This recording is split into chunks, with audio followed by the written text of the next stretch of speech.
கோடு கோடா இருக்கு இல்லையா?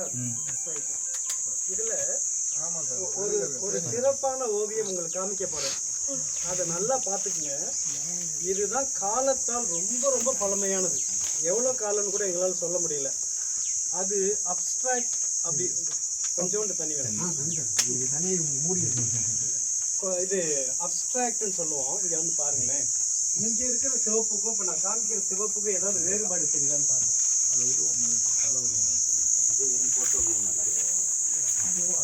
ஆசிரியரே சொல்லிட்டோம்.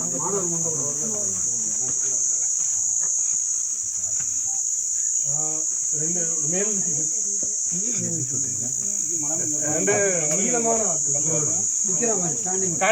ரொம்ப டாலான பீப்புள்.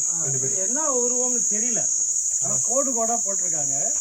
இது வந்து அதோட நிறம் இருக்குல்ல, அது நல்லா டார்க் ரெட்டா இருக்கு பாருங்க. அந்த ரெட்டு மாதிரி இல்லாம இது கொஞ்சம் ரொம்ப பழமையான ஓவியம் அப்படின்னு சொல்லி நினைக்கிறோம். இது மாதிரி ஓவியங்கள் உலகத்துல நிறைய இடங்கள்ல கிடைக்குது.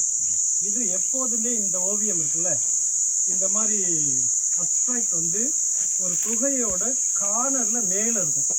இங்க பாருங்களேன், இதுவும் ரொம்ப புகழ்பெற்ற ஓவியம். இங்க பாருங்க, இதெல்லாம் காலத்தால் ரொம்ப ரொம்ப பழமையானது.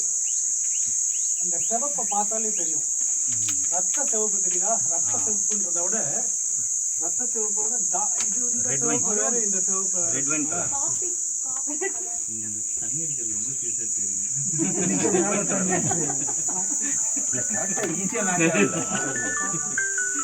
அதோட இது அரக்குதுன்னா